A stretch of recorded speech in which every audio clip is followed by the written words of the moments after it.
This is Tar Heel Talk, an in-depth look at the issues and people making news in North Carolina. Here's your host, Sonia Williams. Campaign for Change is a nonprofit organization that is focused on reaching troubled youth through various ways, from academic support to athletics and the arts.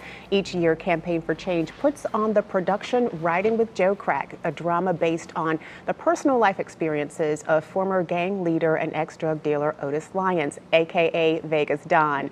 Lyons turned his life around and is committed to keeping young people from falling into his former lifestyle.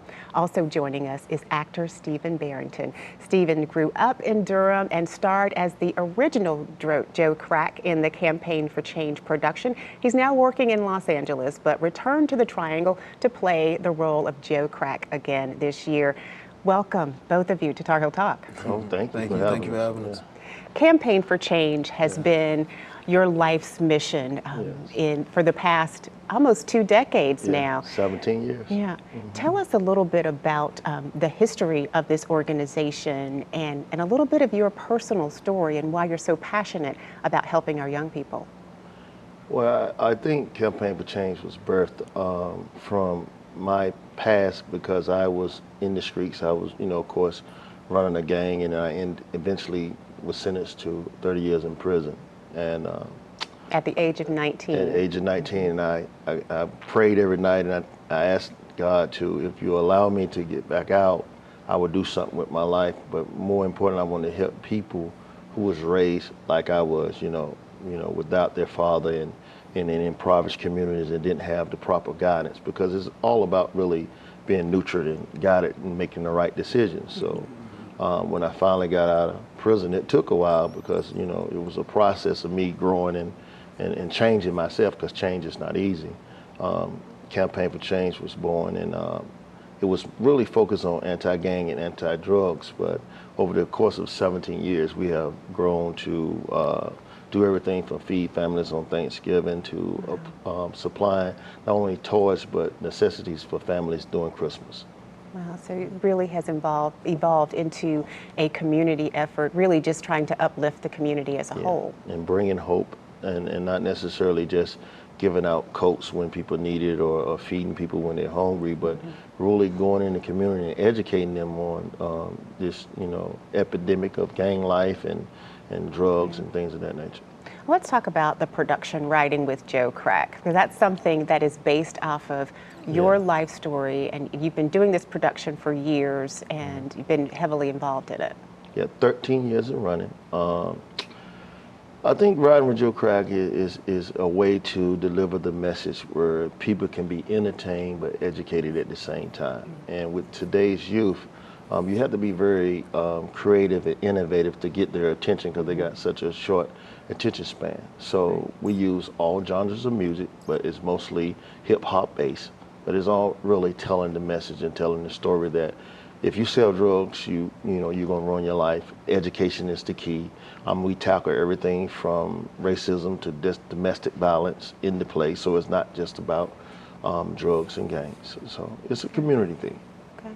And Stephen, you, as I mentioned, played the role of the original Joe Crack. Yes. What was that experience like for you? I actually love to tell this story, because when I first met Vegas Don, he threatened me.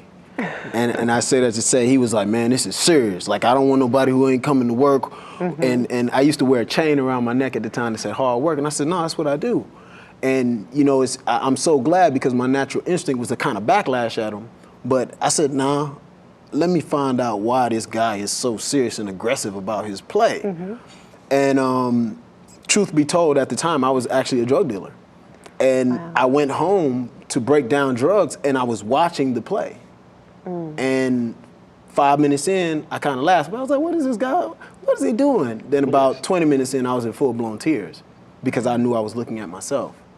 And, there's a lot of people who feel like they can, beat around the system and do it quietly and get away with it. But, the truth is, if you're investing in something negative, you're going to get negative results at some point down the line. And I remember I contacted Vegas. I said, yeah, man, I'm in. Let's do it. And yeah, it transitioned me out of a lifestyle that I'm very grateful for and into a lifestyle that I knew was always in me and in my heart to be an artist and an actor. And yeah, it gave me the opportunity to do both, change my life and grow as an artist and master my craft. And that has to just make your heart swell, just knowing that you've made such a positive impact in not just one person, but in many young people's lives. And I just want to throw this out there as well. It's not an easy transition because it's years of conditioning. It's years of things you've been watching in your environment, your entire life, and essentially you become what you see. And it was a rough transition, and if it wasn't for me having a mentor like Vegas Dawn, I honestly wouldn't even be here today. Because through the transition, I ended up very depressed, very suicidal, because I was like, where am I gonna get money now? How am I gonna take care of this? I have an eviction notice on my door, repo man looking for my car. How's my cell phone even still on? And in the midst of my anguish, I was able to talk to my brother who had been through certain things, and he was able to explain to me, as long as I had my life, I had an opportunity. And that saved my life, and it changed my life completely.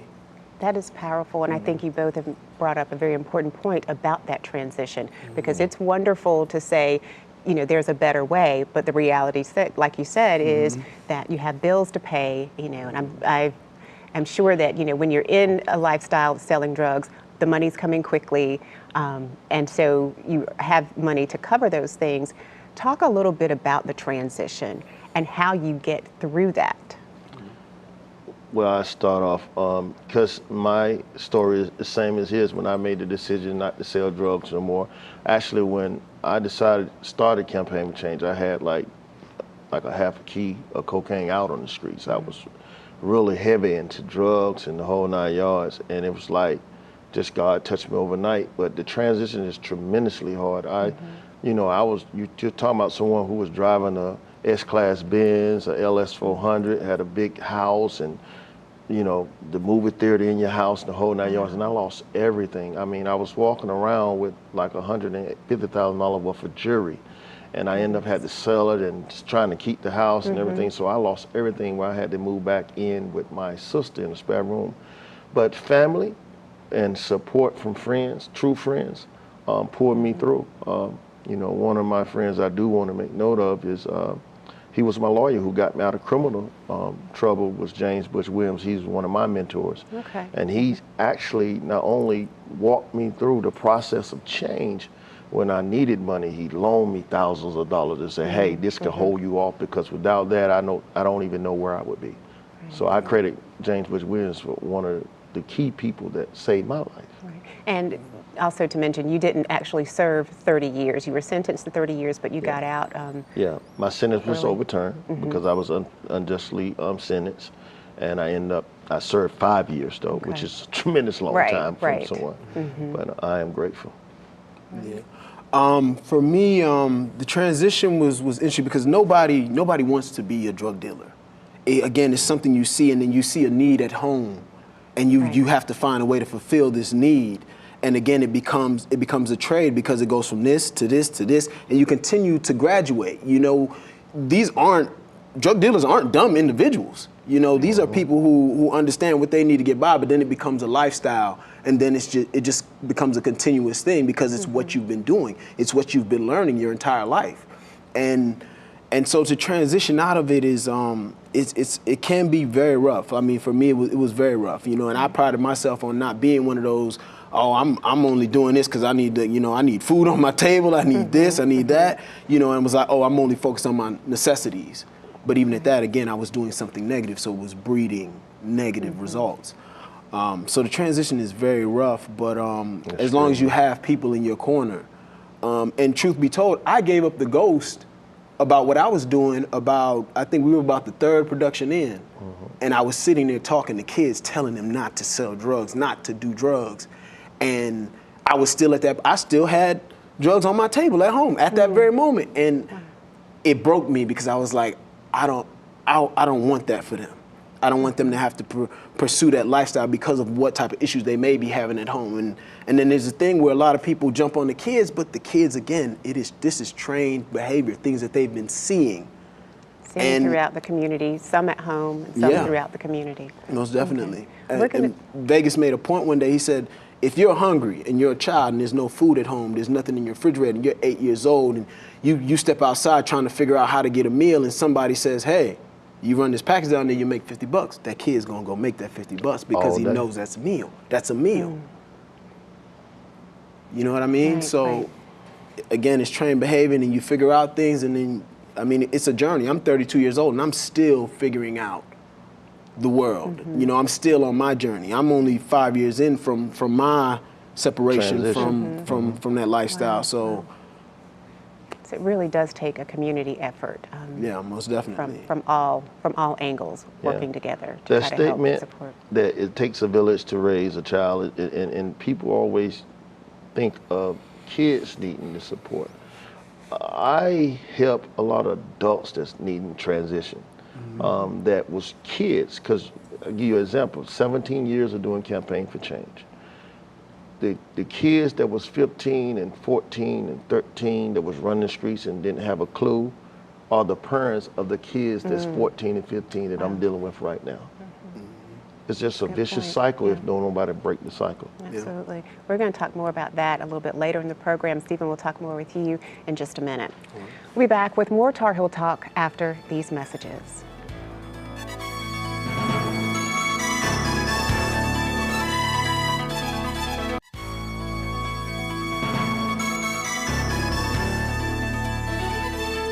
My guest today is Stephen Barrington, an actor who grew up in Durham. He's now working in LA, but recently returned to the Triangle to help with a local production designed to keep at-risk youth away from gangs and drugs. Stephen, thank you again for being with us. Glad to be here. Let's talk about your career now, because you've been working in LA, and I understand you've done some Lifetime movies, and you've got a Yes. lot going on. So tell us what you're doing. Well, yeah, I'm currently a series regular for a network show called Hello Cupid Reboot. It's on the Black and Sexy TV network. As we all know, Hulu and Netflix and a lot of everybody's creating their own originals. And what I actually love about this network is that they actually show a big side of the black community that a lot of people don't see. You know, the professionals and, you know, just dealing with relationships and life and, you know, trying to get that job after college or trying to get into grad school. And, you know, a lot of shows don't show that side. So I really love that about them. And then they're actually, it's a universal network. So all of their shows, at any point, you could end up on one of the other shows, because it's kind of like how A Different World and The Cosby Show used to kind of blend in. It's like that. So I love that part about it. Products of the American Ghetto, starring Robin Gibbons, Darren Henson, myself, Tobias Trevelyan from Empire. That will be coming this year as well. We're actually doing our film festivals at the current moment, and it looks very good. I was able to snag 3 credits on this film, so I'm very excited about it. I was the local casting director. I was the second assistant director as well as a character in the film, so I was very, very excited to work on that project. So you've done work in front of the camera, behind the scenes. Yes, you know, as an artist, you know, I always try to tell other actors, like, you know, expand. Don't kind of put yourself in a box. Like, for me, I know that my stronghold is acting, but I also know I'm talented at many different things. And, you know, when you have vision, it's easy to find people with those same type of visions and create and work together. And I've been able to, since I've transitioned out of that lifestyle, I've been able to run into a lot of people who have the same goals that I do, and we've been able to collaborate and create a lot of different things. And that's the exciting part, you know, meeting new people. And honestly, it's funny because even coming home, I looked around and just thought about, like, my circle. And I was like, wow, my circle has changed so much. And that's vital. Important in That's very changing vital. your life and making positive changes in your life. That circle Yes. definitely needs to change. Most definitely. Now, you've brought along a clip from a film that you've worked on. Yes. Tell us a little bit about this film, and then we'll take a look at the clip. Okay, so this is from a film called Shortlands. It's basically an alien invasion, and it's years ahead, so we don't know what's to come. But it's my first sci-fi project, so I'm really excited about it, and I'm looking forward to see how it turns out. Okay, well, let's take a look. We'll take a sneak peek.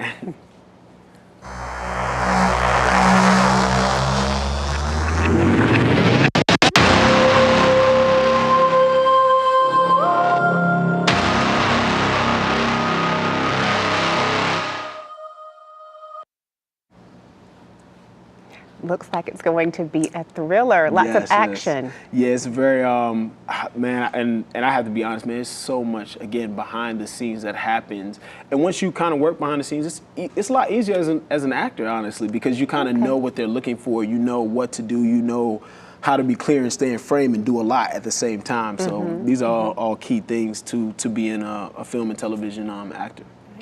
So what is on the horizon for you? What are some of your goals working in Los Angeles? Well, for me personally, for me and everything that I've personally been through, I'm looking forward to doing more public speaking in LA. LA is a place who's basically like the home of gangs, and you know, clearly it's actually kind of died down over the years, but it's still there. It's become more sophisticated, and that's something I notice a lot of, you know. And how so? Well, it's become more sophisticated because, you know, people are looking at it from a business aspect. They don't want to die no more, you know, like, you know, gang members are dying, you know, basically killing each other, and then they have to fight the police as well because, and then a lot of police officers are profiling. So, you know, it's not as, I guess, flamboyant as I've seen it, especially in a lot of like different documentaries and things like that, where I know they target those type of topics, so they're looking for it. But even at that, like people say, oh, be careful in LA, watch out. But I don't see it. You know, I come across certain people and I can kind of tell, but you know, at the end of the day, it's still no harm. So I feel like it's more sophisticated to where, you know, it's not as out in the open as it was before, but it's definitely still happening, and it's definitely still a problem in our communities, because with that, you know, a lot of that comes drug dealing and, you know, people just trying to support their families, and again, it becomes a business and a means of survival. And if you have your means of survival and you're having a tough time trying to find a job, or you are finding a job and you know that job is not going to be able to keep your lights on, you're not going to be able to pay the rent, you're not going to be able to do half the things that you need to do in order to be a good citizen in, you know, or even just a human being. You know what I mean? So it's struggle and it's strife, man. And you know, even when I see brothers, like, I understand, but at the same time, we have to figure out how to switch that up. And our system is broken. That's very clear.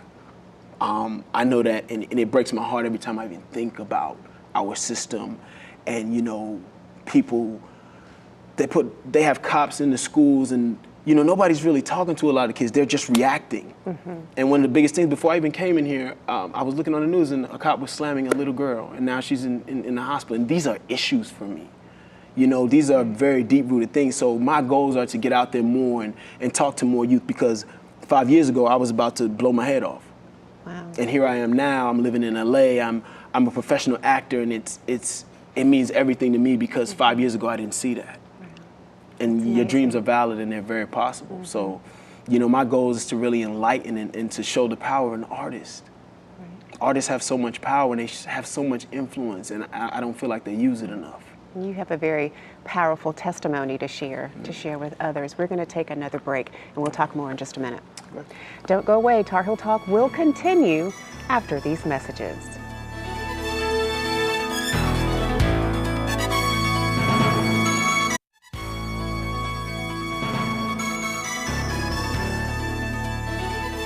Today's show highlights efforts to keep at-risk youth away from things like gangs, drugs, and prison, and provide them with the support they need to be successful in the classroom and in life. The nonprofit organization Campaign for Change is leading these efforts, and with us again is Otis Lyons, Executive Director and founder of Campaign for Change, and Stephen Barrington, who is an actor. We've talked a little bit about just the impact, the power of Campaign for Change, your production writing with Joe Crack, and just how it has changed lives. Your life was changed. You went from being a gang leader and a drug dealer to now being on a mission to save not just youth, but really entire communities. And Stephen, it's the same with you. You went from being a drug dealer to now being a professional actor in Los Angeles. The power of community support has to be tremendous, and and just evidence of why an organization like Campaign for Change is needed. Yes, of course. Do you want me to expound on this? Please do. Well, first of all, my first approach was going to corporations and businesses, because you know, my argument was you have to have invested interest in your community. After I was able to receive some support from some corporations and some businesses, then it's the old rule of, you know, you have to be responsible for where you're going in life. So now the community has to give back as well. So we look for support from, we need volunteers, especially we have this humongous basketball program that we need like 50 volunteers just to man the kids that we're dealing with. In Durham alone, it's like 200 kids that have a 16-week program. And so that is a very successful, very popular program for you. And we're excited because of course, we're expanding to Rocky Mount now, so we'll be in 3 cities in the next, by 2021, we'll be in 7 cities: Charlotte, Winston-Salem, and Greensboro. Fayetteville is our other target cities. And we're excited because we want to help kids not only in Durham, but we want to help kids abroad, you know, as a statewide initiative. And then we want to think about national as we move forward. But we definitely need some financial support, not just for corporations and business, but from individuals and from small businesses as well. I think it's a whole effort. It needs to be a holistic effort from everyone to support whichever way they can. I see it's 3 ways you can support: your money, your talent, and your treasures. So we're hoping they can do that, and they can go on our website and do that as well. We have a donate button there. It's www.c4life.com, and they can definitely donate there. Okay, and if they have questions, they can certainly call your office at 919-241-7788. Lots of ways to support an organization that is providing a tremendous service, and as we've heard, are changing lives for the better. Yes. So when you look at how Campaign for Change has evolved over the past 17 years, what are some of the greatest challenges that you see our young people and communities, impoverished communities, facing right now? Well, I look at it from a different perspective because I'm a grassroots organization, so I'm really on the ground and I'm really touching these kids. Most people look at these kids as violent and, you know, just mischievous and doing all these crazy things. But in reality, they are victims. They are victims because they're not getting the proper care, the proper guidance, no one is nurturing them. So the biggest challenge is the parenting piece. I see a lot of kids that I'm dealing with, parents are not investing into their well-being in totality. Their spiritual, their mental, their educational piece. No one is pushing to go to school anymore and you know, holding kids accountable. Most of these parents now is trying to be the kid's best friend or just, you know, don't want the confrontation. Right. And sometimes you have to have that confrontation if you want your kid to be successful in life. Absolutely, absolutely. We have less than a minute left in the program. And Stephen, I wanted to give you an opportunity to just say what Campaign for Change and Otis Lyons has meant in your life and in your career. Well, for me, it's been a staple in my life. I can't lie. When I was younger, I always thought about creating an organization that would help kids because I understood where I was an issue. Even though I was fighting against it negatively, I understood it was an issue, and then I was able to meet Vegas Don, who, I mean, just transitioned and changed my life, man. So that's why when he says, hey, I need you to come and do this show, it's no problem, it's no question. I didn't even think about what I might have booked this week. I said, no, I have something I have to do, and that's what's important to me, giving back to my community. Well, we wish you all the best in your acting career in LA, and we thank you for coming back and supporting the youth here, and thanks for being a guest today. Otis Lyons, it's always a pleasure to have you on, and thank you so much for the work you're doing for our communities in the Triangle and now beyond. Yeah, it's a pleasure. Okay. That's it for this week's Tar Heel Talk. To comment on this or other episodes of the show, like us on Facebook, follow us on Instagram, or send us an email to tarheeltalk@fox50.com. I'm Sonia Williams. Thanks for watching. We'll see you again next week.